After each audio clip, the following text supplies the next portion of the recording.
Welcome to the Infowars Nightly News. I'm David Knight. It's Thursday, August the 1st, 2013, and here are our top stories. Tonight, the Pentagon is giving al-Qaeda contracts in Afghanistan. Putin refuses Eric Holder's extradition request for Snowden. And Infowars Nightly News has a chance to talk to the winner of the Operation Paul Revere contest. All this and more tonight on Infowars Nightly News.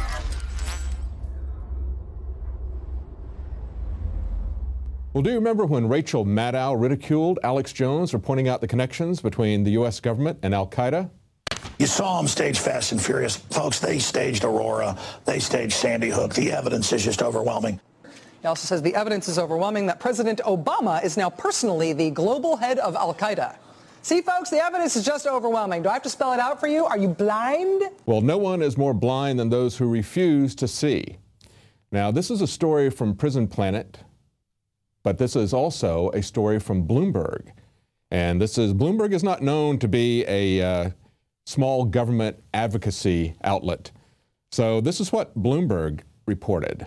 I am deeply troubled that the U.S. military can pursue, attack, and even kill terrorists and their supporters, but that some of the U.S. government believe we cannot prevent these same people from receiving a government contract.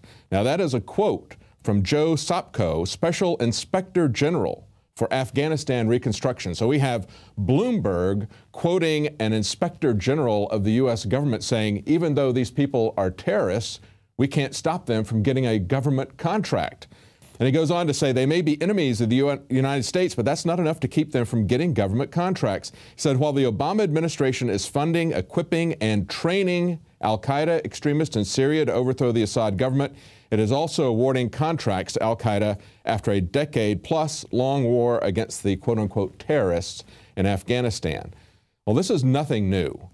Rachel Maddow can read this in the headlines today. She could have read it in the headlines a long time ago. The government created al-Qaeda to fight the Russians in Afghanistan. Bin Laden and Anwar al-Awlaki were CIA assets, and they continue to fund them, as well as run a massive drug war operation out of Afghanistan. It has been pointed out in the past by other news outlets, although we reported it here as well, that worldwide poppy production out of Afghanistan was only 10% of the worldwide poppy production, and now it has risen to over 90% after the U.S. military went there to assist them in doing that function. So it's a part of the drug war story as well.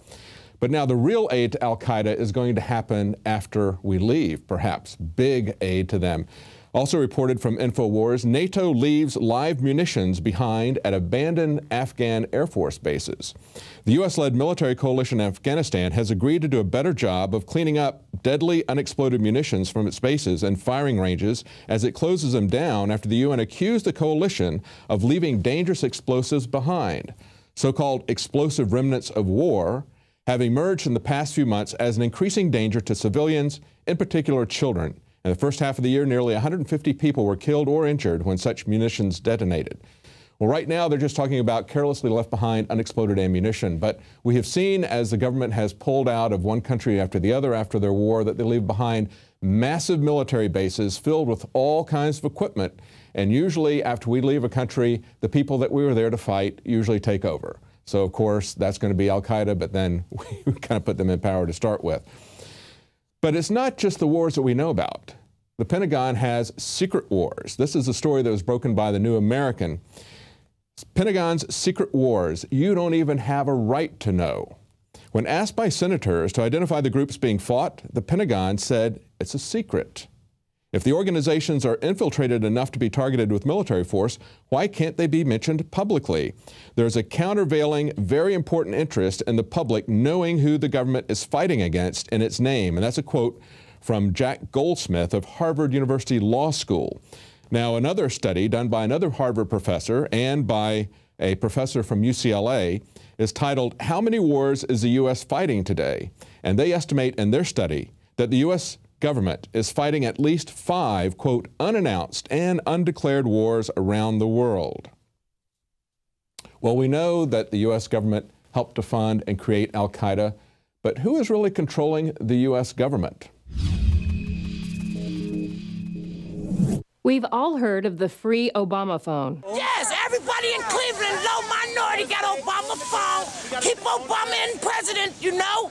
He gave us a phone. He gave you a phone. Do more. We know that Obama used the free Obama phone to reach more people during the campaign. Did you know to get a free Obama phone, all you have to do is income qualify, and you don't really have to necessarily show proof. They say you're supposed to get food stamps, some kind of government assistance, or be on welfare, but a lot of times people can get a phone without any proof at all. Like all good ideas, they start off great. Then the government gets a hold of it, bloats it up, and then it gets out of control. The Obama phone program is called Lifeline. It's provided by SafeLink Wireless, which is a program for income-eligible households provided by TracFone Wireless, owned by America Movil, which belongs to Mexican billionaire Carlos Slim.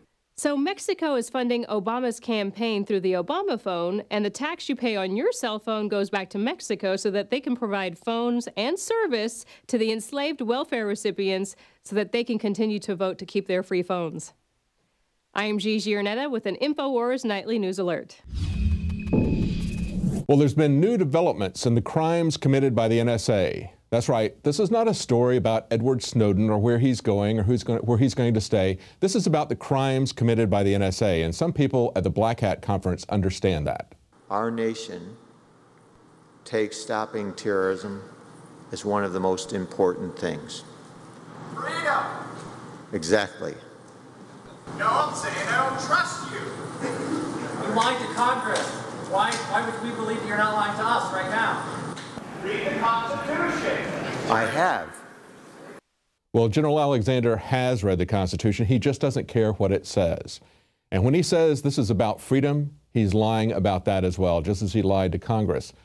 Now, the Black Hat Conference is a place where both hackers and the government go and show each other how to exploit systems because, of course, the government wants to know how to do that themselves. And, of course, there's a legitimate reason for looking at how people break in so you can protect against it. But as Aaron Schwartz has pointed out, the feds fund most of the exploits. The federal government is the biggest creator of malware, and then they use that to scare us into strangling the internet and taking away our internet freedoms.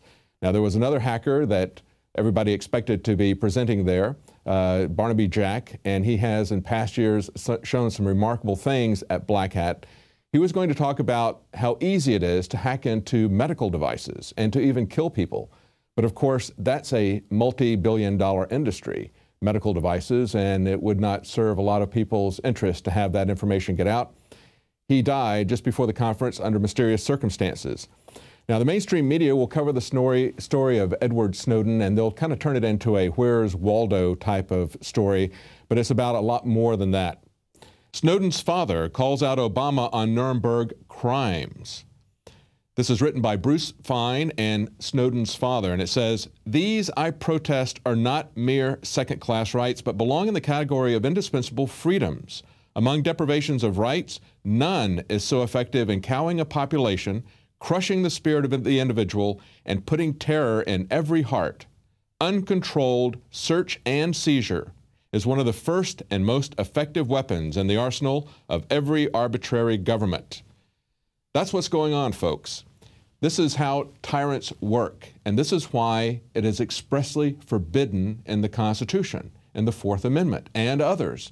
The types of things that we're seeing on a daily basis in many, many areas, but especially with this NSA story, with the dragnet that they're doing. They have to go before a judge and explain the reason why they are going to search someone or search someone's things or their papers or their personal property or their writings.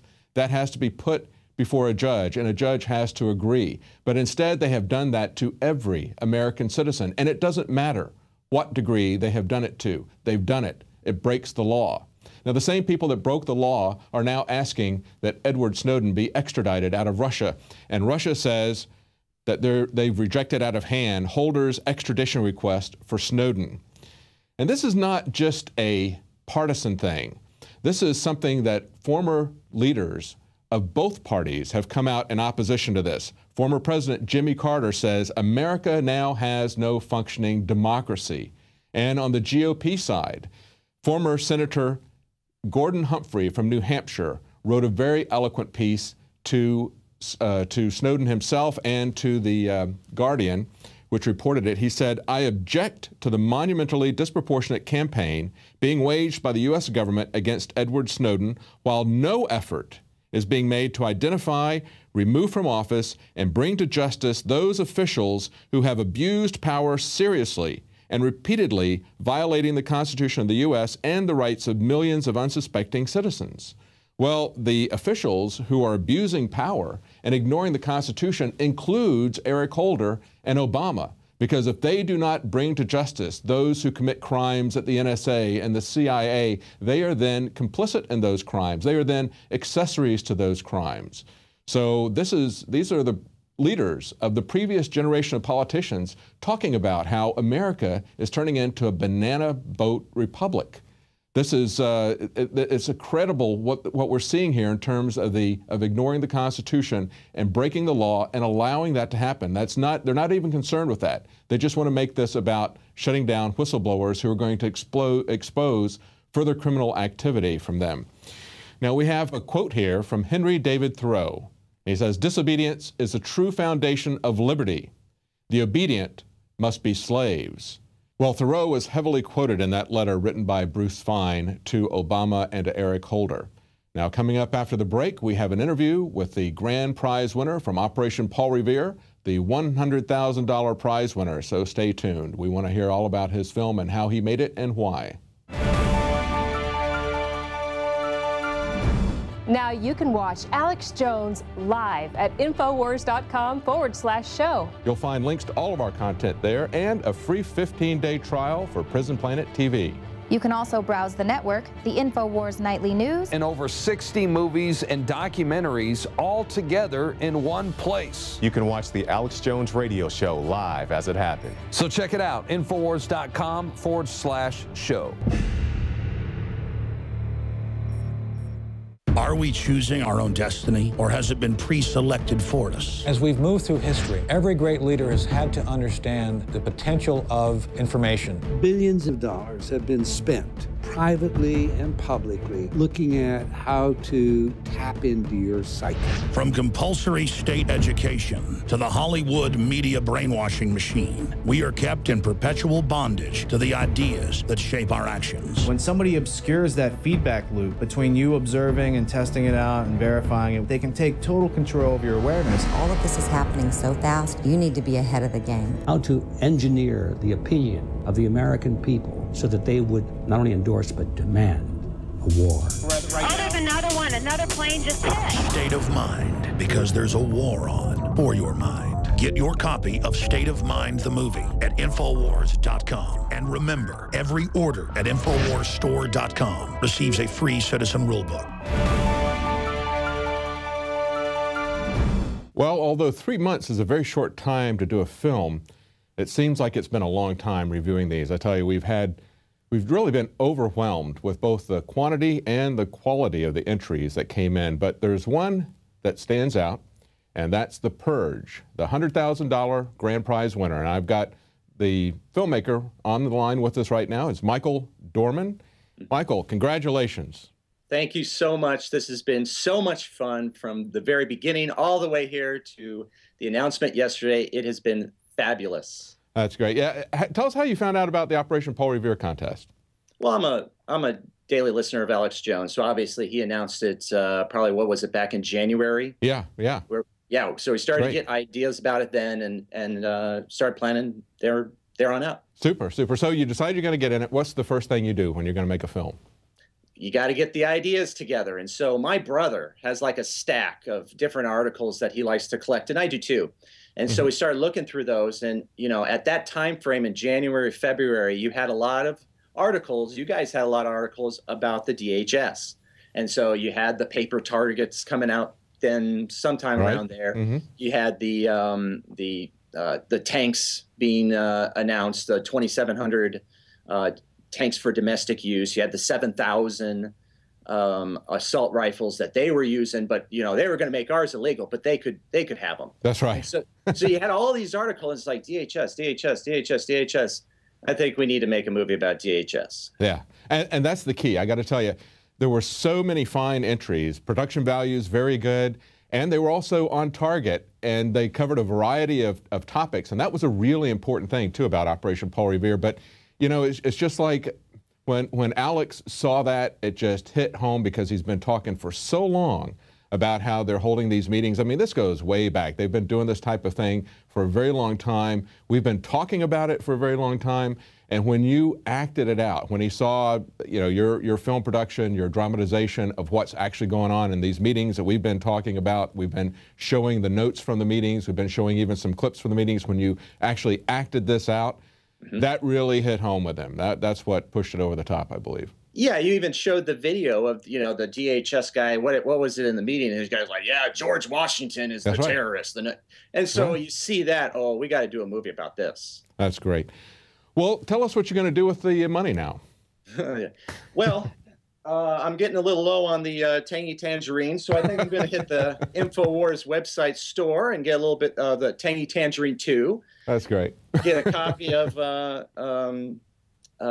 what's your new video? The State of Mind. State of Mind, yeah. I haven't seen that yet. I got to get that. Yeah. Probably get a Infidel body armor. Look good. I don't have a Pro Pair yet, so I'll probably get one of those. I tell you what, that Infidel body armor, I keep seeing these unannounced no-knock SWAT raids, and it's like, man, they could break in on any. They don't have to have a reason. They just break in and start shooting if they think you're suspicious. I mean, it's almost like everybody should have that. It's about the only way. You know, you can't get them to get the fluoride out of the water. You can't get them to get the cops under control, but at least you can get a filter and you get body armors about all you never know. Do. That's right. You never know. Well, what are you going to do with the film projects now? What's next up on your slate for films? Have you got something under production now? No, I don't have anything under production now. I do want to talk to you guys because I would love to investigate this more as far as, you know, let's look at other corruption that we could really get into their offices. We can really get into their mindset and see the discussions between the White House and the Illuminati,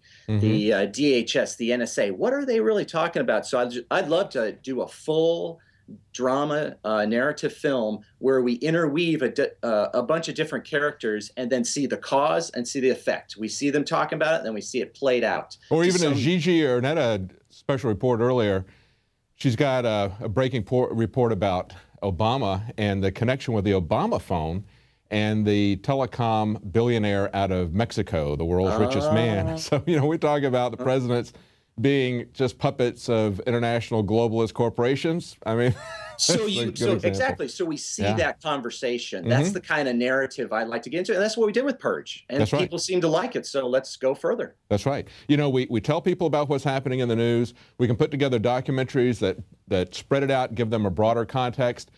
But those are all didactic. And it seems like when you act out something and people can see that interaction, then it really clicks in a different way. It wakes them up in a different way. And then they're ready to go back and explore farther with the documentaries, with the news articles. But it's really got to click with them on a visceral level. And I think that's what your film and other films that people have acted this stuff out, I think that's what's really important about that. Yeah, and look at what the enemy is doing. Now we got a TV series on Hillary Clinton is coming out. Why are they doing that? Well, it's for the reasons you just stated. Well, you mentioned that, and there's a breaking news story that was on the Hollywood Reporter about the chilling history of how Hollywood helped Hitler. And Alex talked about this a little bit yesterday. It's really amazing. It says, drawing on archival documents in the U.S. and Germany, he reveals the shocking extent in this book to which Hollywood cooperated and collaborated with the Nazis during the decade leading up to World War II to protect its business. And they point out they didn't do any critical portrayals of Hitler until well after the war began out of Hollywood. It just talks about this cozy relationship. We see that same kind of cozy relationship now between Hollywood and the federal government in Washington. I mean, there really are tools of the federal government. Absolutely. And if we're gonna be in the info war, then we got to be offensive with film. That's and right. you guys have done a great job. You're encouraging the rest of us info warriors to get involved. And I believe there's a lot of things we could do. Well, tell us a little bit about yourself, your background in filmmaking, your movie company. I know you've got a film I saw on Amazon, Renegade. It's a PG Western, and I liked the film reviews there. There's a couple of Amazon reviews. This one said it's True Grit meets Lonesome Dove, fun for the whole family, a great message, superb score, quality acting. Another one said great faith-based film for families. Tell us a little bit about that and some of your other work. Yeah, well, I'm originally from Tucson, Arizona. That's where I am now. That's where the film company is now. And yeah, I got going into film back in 2003. My first short film was about the devil and a day that you see in the devil, kind of like the satire guy you guys have done. Yeah, so yeah. I really should show some clips of that for you sometime. But that was kind of my first. And then I've probably done 15 or so short movies about Pontius Pilate. I did one about the Hmong people of the Vietnam War and how they helped American downed fighter pilots. I've done all kinds of ones. But this, you mentioned go ahead. you mentioned the film about the devil. We took a lot of heat from that from a lot of people. I kind of wonder if C.S. Lewis got heat for doing screw tape letters from people. Oh, I'm sure, but it's powerful. I mean, when you start to see what is the devil really talking about with his demons and such, and then why does he do what he does? Why is he so hateful?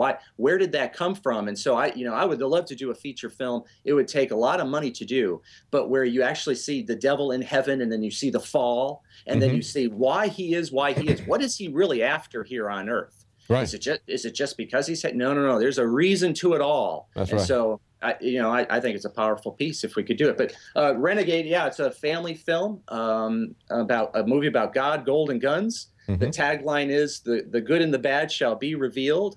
And yeah, go on chosenfilmworks.com. That's my website. You can buy it through that, and it's on Amazon too. Yeah, I think your audience would really enjoy it. That's great. So, I forget. Did you say that you're already working on another film right now, or do you have an active project that's going on? Or no, I got a lot of different things in development I'd like to get going. So no, I'm not working on anything officially right now. I have a comedy that I like to do. I like the movie about the devil, but now would be a good time. And I really feel we are at a critical time in history. If we're going to do this, if we're going to really ante up and come after the globalists. And in the info war and get on an offensive. The best defense is going to be a good offense. And get on the offensive. Now's the time. So if we're going to do it, we gotta start talking and planning here. That's right. This fall. That's right. Yeah, and that's basically the time frame we're looking at right now. We've got a documentary that's under production, and it's after that Alex is going to start rolling these things out. And that was one of the key things that we needed to do, was to be able to turn around things that were on a very short time basis. Tell us about some of the other films that were in Paul Revere that maybe you like, some of your competition. What stood out to you? A Healthy Distrust was awesome. Great interviews. They had great information that they passed along. Dream Revered was fantastic. Yeah, that was almost, that was really kind of in our top 4. I mean, it was very difficult as to, what to put for the third place winner. It was really, really close. That was an excellent documentary. I really liked that. Look at American Drone. That might as well be on network TV. You have so many different people. There was Endgame, the production value. Look at what is it? Political Earth, the animation one. Yeah. It was fantastic. I mean, you have a lot of it. These would have competed in any film festival in the world. Absolutely. And you mentioned American Drone. And he told us, we've got his other film up there, The Futurist, which was a kind of a fantasy film about 9/11. And of course, he told us that he had tried to get in many film festivals, and they all rejected it because of subject matter. They don't want to talk about that, right? So there's a self-censorship that's going on, even if it isn't coming from the top. They don't want to get into certain types of controversies. They have no trouble jumping into other types of controversies, but when it comes to really looking at what happened on September 11th, which is fundamental to the way this country has been transformed on the basis of the official narrative of 9/11.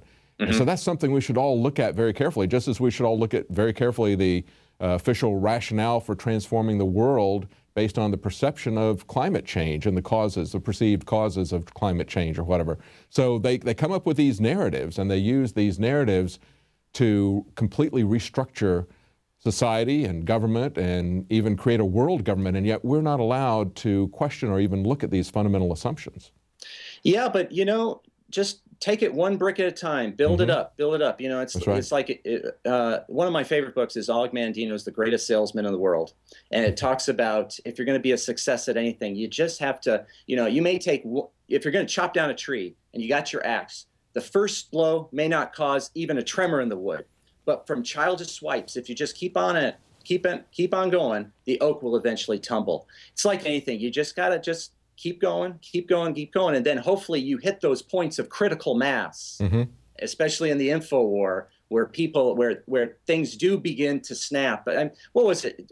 Summer 2012, HSBC or something admitted that they laundered the money for it or something like that. Yeah. So there's been big events that really makes the general public think. Obviously, there's, you know, how far is the mainstream media going to take it? They're not going to take it anywhere. But, you know, it just seems like the truth does get leaked out. Well, you have situations like the Snowden case, for example, right now. That there were whistleblowers right after September 11th that talked about precisely what he's talking about, the dragnet that went out there. These are people who were on the inside. They went through the entire internal process.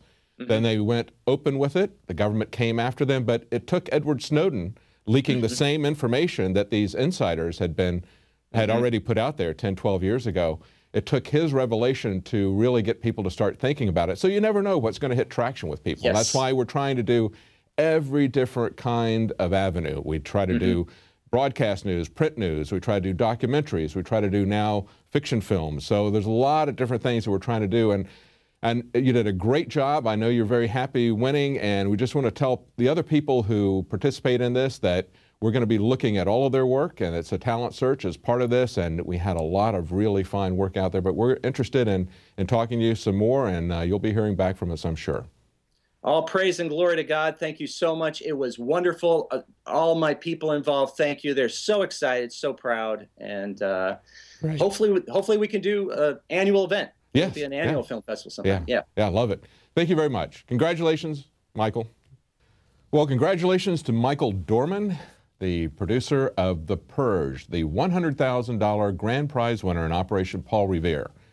And we want you to go check that out. We didn't play any clips of it, so we want you to go check that out at Operation Paul Revere site. That's Infowars.com/Paul, and you can see all the entries there. Not just the finalists, not just the winners, but there's a lot of stuff there. And you're all winners for participating in it, and we're serious about that. You've had an effect. We got a communication from one of the finalists saying that he had tried for years to wake up his family. And once he became a finalist, he got his mom to go take a look at the movies at the site, and she was up till late in the morning looking at all these different films, and it really woke her up on a variety of topics. So it's a great outreach, and we want you to use that as a resource. I think you'll be entertained, and it's a great way to wake people up. We're going to try to do the things that the mainstream media and that Hollywood won't do. As we talked about in the interview, Hollywood was actually helping the Germans as Hitler rose to power. And we see the same sort of thing happening in Washington now. They're working hand in glove with the government, working to establish new boundaries for society, working to establish an authoritarian, centralized government, and we need to push back against that in every way possible. Now, the new edition of Infowars magazine just came out. That's another way that you can reach people. It's another way that we're committed to get the information out. That's available at InfowarsStore.com. You can support all of our operations there and help us to fund this operation, help us to do things like Operation Paul Revere.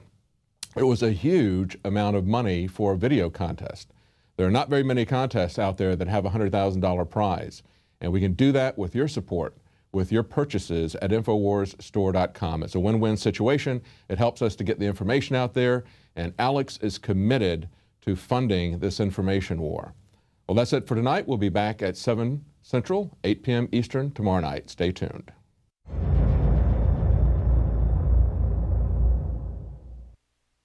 Now you can watch The Alex Jones Show live as it happens at Infowars.com/show. You'll find links to all of our content there and a free 15-day trial for Prison Planet TV. More than 60 movies and documentaries all in one place at Infowars.com/show.